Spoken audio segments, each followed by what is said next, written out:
तो इस सीरीज के अंदर हम लोगों ने हर एक चैप्टर को 10 मिनट के अंदर रिवाइज करने का प्लान किया है और इसमें से एक चैप्टर हम लोग डाल चुके हैं। आज हमारा सेकंड चैप्टर है एसिड बेसिस एंड सॉल्ट।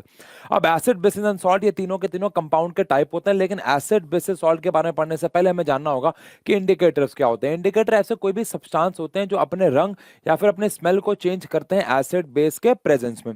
जैसे कि लिटमस पेपर है जो कि एसिड में जाने के बाद रेड और बेस में जाने के बाद ब्लू हो जाता है। मिथाइल ऑरेंज जो ब्लू से पिंकिश रेड हो जाता है एसिड में और बेस डालने पे वो येलो हो जाता है। वहीं पे फिनोप्सिलिन जो कलरलेस होता है, एसिड में कलरलेस ही रहता है लेकिन बेस में जाने के बाद वो डार्क पिंक हो जाता है। वहीं पे वेनिला और अनियन ये अपनी स्मेल को चेंज करते हैं। एसिड में स्मेल सेम रहती है, बेस में स्मेल गायब हो जाती है। सेम होता है अनियन में भी। अब क्या ये इतने ही इंडिकेटर? तो आंसर नहीं, ये और भी इंडिकेटर लाइक क्लोव हो गया, रेड कैबेज एक्सट्रैक्ट हो गया, टर्मरिक हो गया, वो सब इंडिकेटर भी हैं जो कि नेचुरल है। बट ठीक है, यहाँ पे हम अभी इतने इंडिकेटर के बारे में बात करते हैं। फिर ऑल फैक्टर इंडिकेटर्स कौन? जो अपने स्मेल को चेंज करते हैं उन्हें ऑल फैक्टर इंडिकेटर नाम दिया जाता है, जैसे कि वनीला, अनियन और क्लोव ऑयल। 1 लाख, 10 लाख, 30 लाख, 50। अब यहाँ पे एसिड और बेस की डेफिनेशन जो कि आगे जाके मेन आएगी, लेकिन अभी के लिए बात करें कि एसिड और बेस में क्या क्या डिफरेंसेस हैं या क्या क्या कुछ कॉमन चीजें हैं। तो एसिड जो है वो टेस्ट में खट्टे होते हैं, बेस जो है वो कड़वे होते हैं। एसिड जो है वो कोरोसिव होते हैं, अगर हाथ पे गिर गए तो जलन मचाएंगे। और बेस जो है वो जनरली नॉन कोरोसिव होता है लेकिन दे फील सोपी टू टच। सारे के सारे एसिड पानी में घुल जाते हैं, लेकिन वहीं पर सारे बेसिस की अगर बात की जाए तो पानी में घुलते नहीं है। जो बेस पानी में घुल जाते हैं उनको हम लोग अल्कलाइन या फिर अल्कलीज भी कहते हैं। अगेन ये ब्लू लिटमस को रेड में कन्वर्ट करता है, वो रेड लिटमस को ब्लू में कन्वर्ट करता है, लेकिन दोनों में एक चीज कॉमन है, दोनों को अगर पानी में डाल दो तो वो बिजली पास करने में हमारी मदद करते हैं।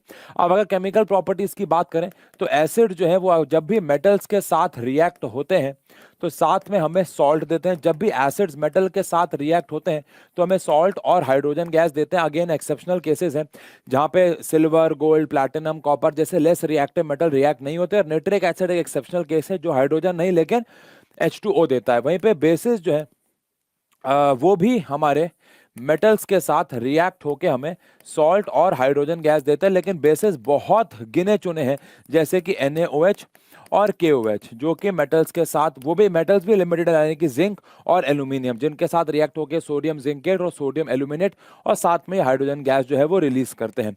वहीं पे बात करें रिएक्शन विद मेटल कार्बोनेट या मेटल कार्बोनेट, तो भैया बेस तो रिएक्ट होते हैं नहीं, लेकिन अगर हम बात करें एसिड्स की तो वो मेटल कार्बोनेट या फिर बाइकार्बोनेट के साथ रिएक्ट होकर तीन चीजें जो है वो बनाते हैं।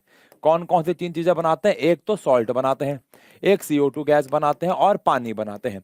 चाहे मेटल कार्बोनेट के साथ रिएक्शन हो चाहे मेटल हाइड्रोजन कार्बोनेट के साथ रिएक्शन हो, दोनों के साथ रिएक्ट होके ये हमें सॉल्ट, कार्बन डाइऑक्साइड और पानी देते हैं। अब हाइड्रोजन का टेस्ट पॉप साउंड टेस्ट है और कार्बन डाइऑक्साइड का टेस्ट लाइम वाटर टेस्ट है। कार्बन डाइऑक्साइड लाइम वाटर में जाने के बाद मिल्की हो जाता है क्योंकि वो कैल्शियम कार्बोनेट फॉर्म करता है। लेकिन एक्सेस ऑफ कार्बन डाइऑक्साइड पास कराऊंगा तो कैल्शियम हाइड्रोजन कार्बोनेट बन जाएगा, जो कि लाइम वाटर जो कि मिल्की हुआ था वो वापस से ट्रांसपेरेंट हो जाएगा।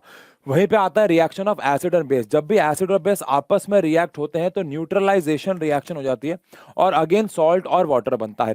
अब न्यूट्रलाइजेशन रिएक्शन का मतलब ये नहीं होता है कि जो सॉल्ट बनेगा वो हमेशा न्यूट्रल है। जब भी हमारे पास स्ट्रॉन्ग एसिड के सामने स्ट्रॉन्ग बेस आएगा या फिर वीक एसिड के सामने वीक बेस आएगा, ये लोग आपस में रिएक्ट होकर हमें न्यूट्रल सॉल्ट देंगे। लेकिन अगर हमने एक स्ट्रॉन्ग एसिड के सामने वीक बेस ले लिया तो हमें एसिडिक सॉल्ट मिलेगा, और वहीं पे अगर हमने वीक बेस के आगे स्ट्रॉन्ग एसिड ले लिया तो हमें बेसिक सॉल्ट मिलेगा। तो यहाँ पे आप अपने मन से ये गलत फहमी निकाल देना कि सॉल्ट जो होते हैं वो हमेशा न्यूट्रल होते हैं, ऐसा नहीं है। लेकिन